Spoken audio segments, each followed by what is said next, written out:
Are you guys ever just scrolling, then you see one of those reels about childhood movies and games?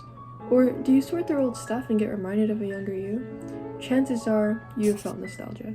Googling the meaning of it comes up with a sentimental longing or wistful affection for a period in the past. And looking at the dictionary I stole from when I was in primary school, it says that it's a longing for the past, derived from the Greek word nostos, meaning to return home, and algos, meaning pain.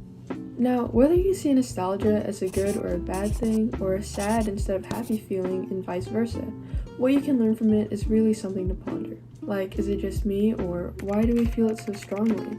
Are the lenses of nostalgia rose-tinted glasses? Is it even a good feeling, or is it bad? So I did some exploring through these questions and would like to share what I found.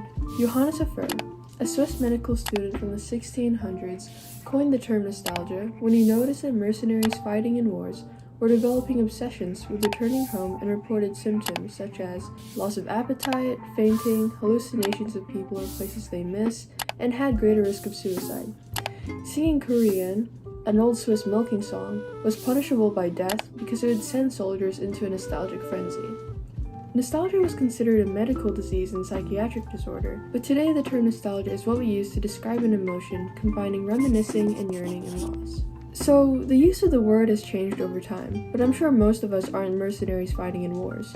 So, why do we feel nostalgia? And why nostalgia in particular? Because I know for a fact that reminiscing on past memories can evoke other emotions, such as anger, regret, in my case especially cringe. So, why nostalgia? When nostalgia is unprompted, so meaning no 2000s nostalgia or remember when convos, it's more likely to be triggered by negative moods, such as loneliness or struggling to find meaning in our current lives. And my guess is that there's something about the feeling that brings a sense of comfort, or perhaps an identity of belonging when reminiscing the past. But prompted or unprompted, why is it such a strong feeling? Why is it strong enough for us to develop nostalgia bias? Strong enough for companies to capitalize on? Can such a strong feeling be weaponized?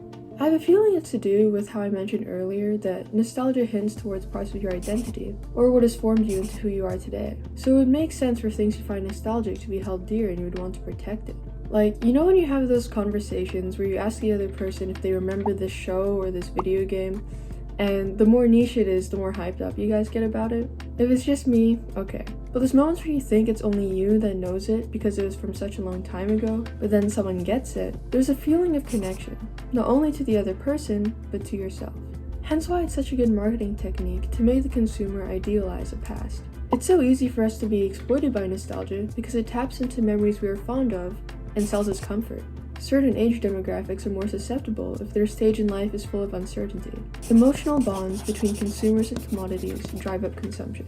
And on that note of capitalism and nostalgia, I came across this lengthy POV reel of two friends catching up for coffee, and how after they catch up of their general things in life, like work and family, they can only catch up on their past together. It throws in how our capitalistic society prioritizes productivity so much to the point you get trapped in work you don't actually enjoy doing for most of your life, essentially forcing the pain of nostalgia onto us. The way most lifespans are structured are not for contentment, but to make you yearn a younger you.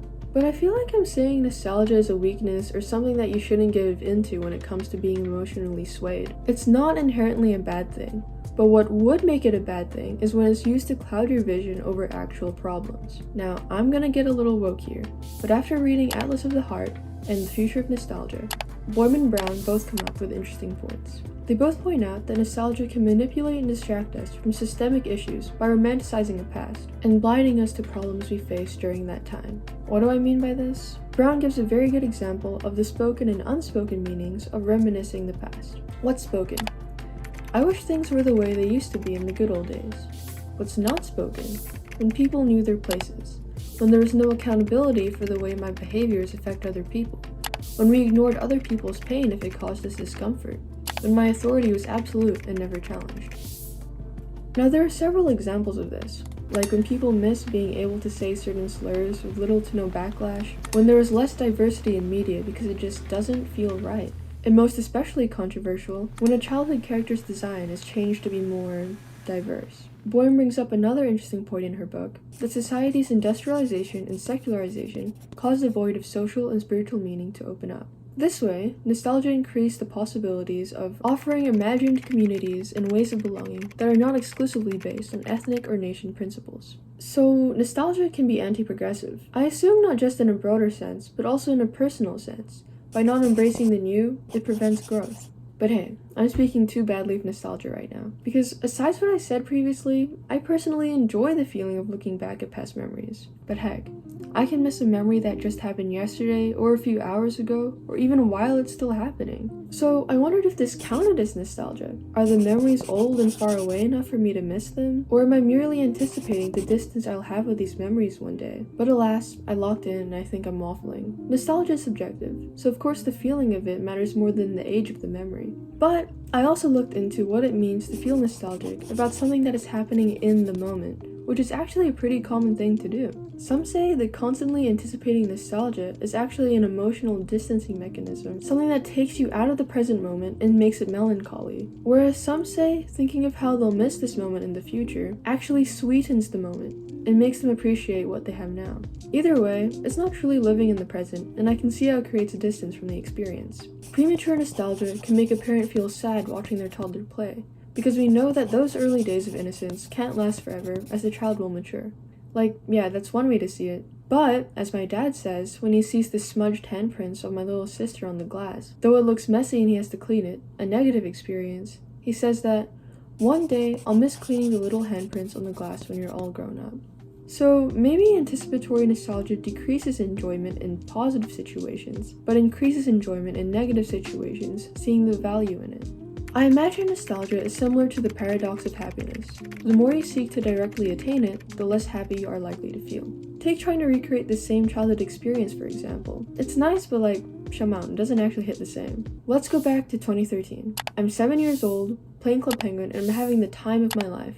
I yearn to be a spy ninja piece of chef penguin. But as you may know, Club Penguin got taken down, and I was deprived of it for so many years. I could go into the whole lore and why I was taken down, but maybe that's a topic for another day. Anyway, I was devastated. I would cry reminiscing at how fun all the games were, and how it'll never be the same again. I would listen to the cafe background music while studying, just to get a little taste of the atmosphere. Then, a miracle occurred. Many years later, I found UCP, which stands for Club Penguin to clarify. A remade version of the peak of Club Penguin, and lo and behold, it's the whole shebang. Everything's there, all the games, all the whatnot, and it's beautiful.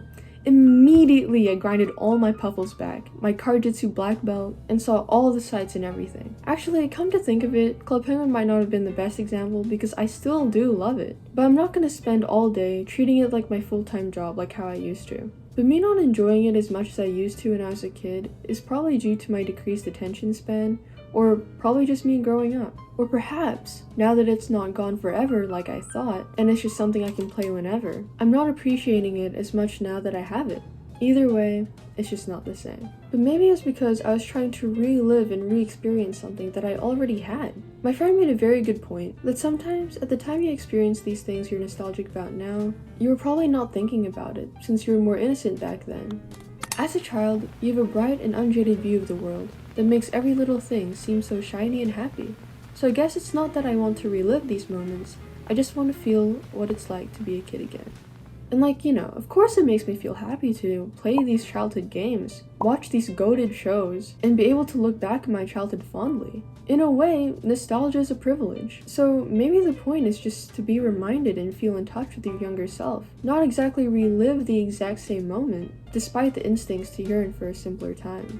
Yeah, the time has passed. It's gone, but if you were to relive it, would it feel the same? Same age as you were back then, but with the mind you have now? Maybe once or twice would be fun, but the novelty wears off. You can't keep reliving the same thing over and over again. It's not fun. One of the main factors of what defines something as fun is the variety, the change, the unknown, the uncertainty, the unpredictability. Think about Groundhog Day. The dude from Ghostbusters re-experiences the same day over and over, and he starts tweaking. Now, disclaimer, this channel is just for me to yap my thoughts, but I'm gonna drop some personal advice here. Because trust me, I know how it feels like nostalgia can be the death of me. A moment now unattainable and cannot be recreated. Memory only existing in my hippocampus. It feels like loss. But when I imagine what it would be like to relive that same moment again and again, compared to the ever-changing flow of life, it feels like freedom. And though nostalgia is so dear because it hints to parts of your identity, know that your complete identity is found in the complete span of your life. Having a true knowledge of oneself requires a kind of timeless position, embracing all moments of life simultaneously. So perhaps every day is a good old day. But I will remind once again, nostalgia is a double-edged sword, with the ability to connect and disconnect. There's nothing wrong with celebrating the good things in our past, but memories, like witnesses, do not always tell the truth, the whole truth, and nothing but the truth. We need to cross-examine them, recognizing and accepting the inconsistencies and gaps in those that make us proud and happy, as well as those that cause us pain. So I found that nostalgia is both good and bad. It can be helpful and detrimental, but thinking about it all has given me a greater appreciation for it. Who knows, perhaps I'll feel nostalgic about my first YouTube video, this one. So stick around for more, subscribe and like, and let me know your thoughts and prayers, and how nostalgia makes you feel in the comments below. Thanks for listening!